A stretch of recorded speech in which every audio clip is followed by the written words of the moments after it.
It's a declaration of war, was the response from the Boer Afrikaner Volksrand, a group that represents Afrikaans-speaking farmers in response to South African President Jacob Zuma's pledge to expropriate land and businesses from white owners and hand it over to blacks. The scandal-plagued president, who has been in office since 2009, is leader of the African National Congress, a party who recently suffered the worst losses at the polls since the end of apartheid in 1994, with the loss of Johannesburg, Pretoria, and the coastal city of Port Elizabeth to the moderate Democratic Alliance Party, which already held Cape Town.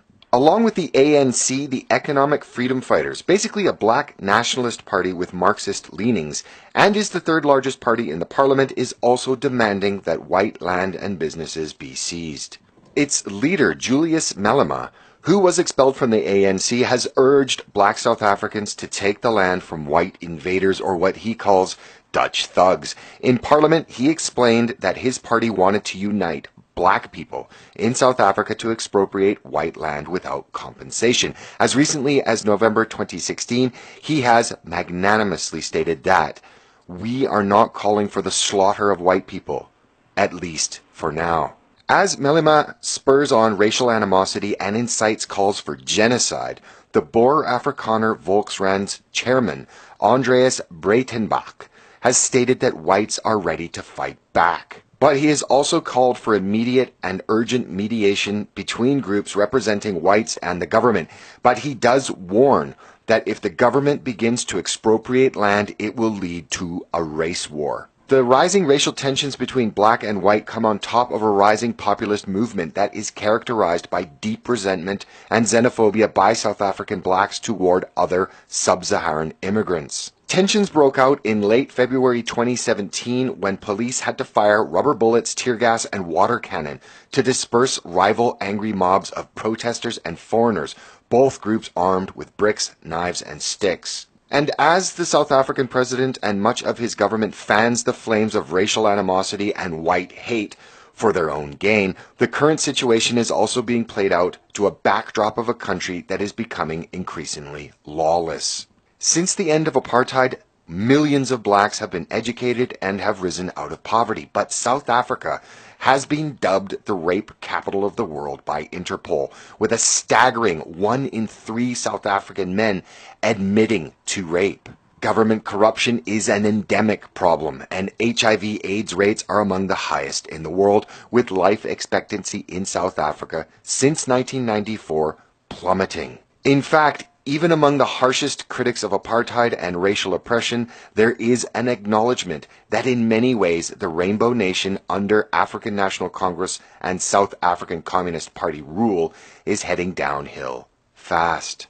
But it is crime and violent crime, and what the police minister Hattie Naleko calls a prevalent culture of violence that permeates the blood-soaked streets of South Africa, which saw in 2016 its murder rate increase by a whopping 4.9% year on year, with more than 50 people murdered every day, and a bumbling and incompetent police force that lends to a shockingly low conviction rate of only 10% of those murders. Whether right or wrong, it was whites that built the cities and the nation of South Africa, and now that they have handed it over to the black majority, their continued existence in the country looks precarious. Everyone in South Africa, regardless of color, will say that white people are still riding high. I've had discussions with South Africans myself. They run the economy, they have a disproportionate amount of influence in politics and the media.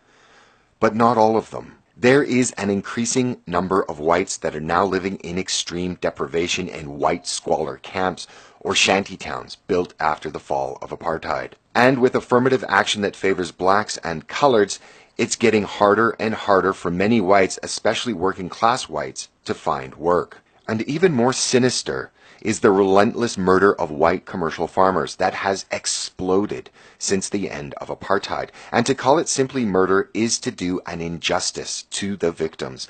According to Genocide Watch, 4,000 farmers have been brutally tortured and then murdered, with scores of others maimed and raped. And this is President of South Africa, Jacob Zuma, singing a variation of Shoot the Boer or Shoot the White Farmer in early 2012 during a celebration by the African National Congress.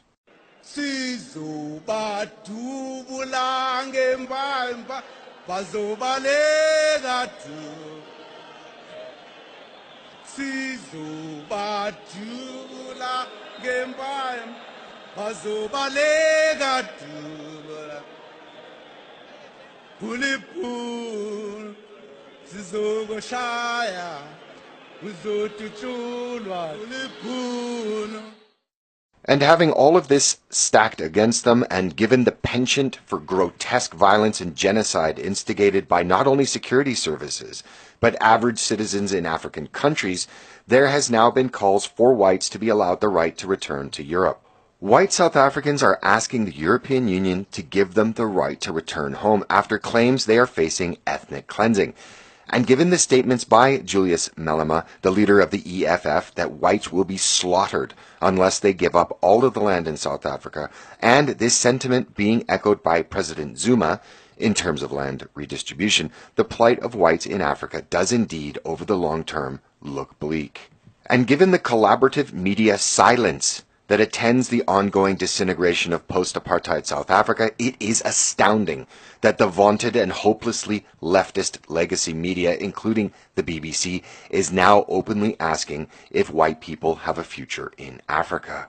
And should land confiscation go ahead, a very clear and predictable future for South Africa can be forecasted. Its economic fate will be reminiscent to that of its neighbor Zimbabwe, where shortly after a similar confiscation of white land turned the country from the breadbasket of Africa to a basket case as food production plummeted and the economy disintegrated into a hyperinflationary vortex. And it took Zimbabwe 15 years to admit their mistake and now are begging white farmers to return. Given the track record of general failure in post-colonial Africa and the very clear and present example of Zimbabwe, the fact that, according to foreign policy, there is not a single successful black nation anywhere on earth should give the leaders of South Africa pause.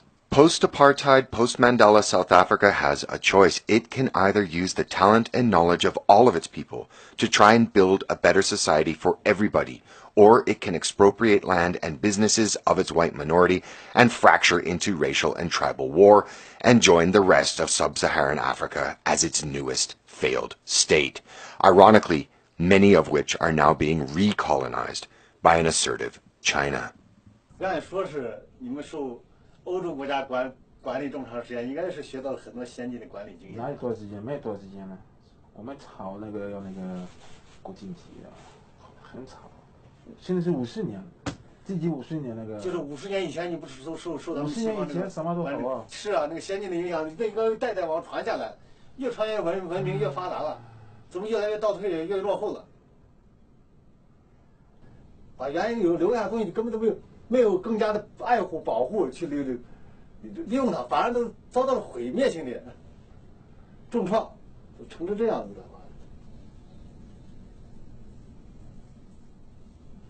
只有慢慢经过几代人。Thanks for watching. If you like this video, please consider subscribing. Also, find me on the usual social media and check out the website blackvisionspeaks.com for more interesting information like this.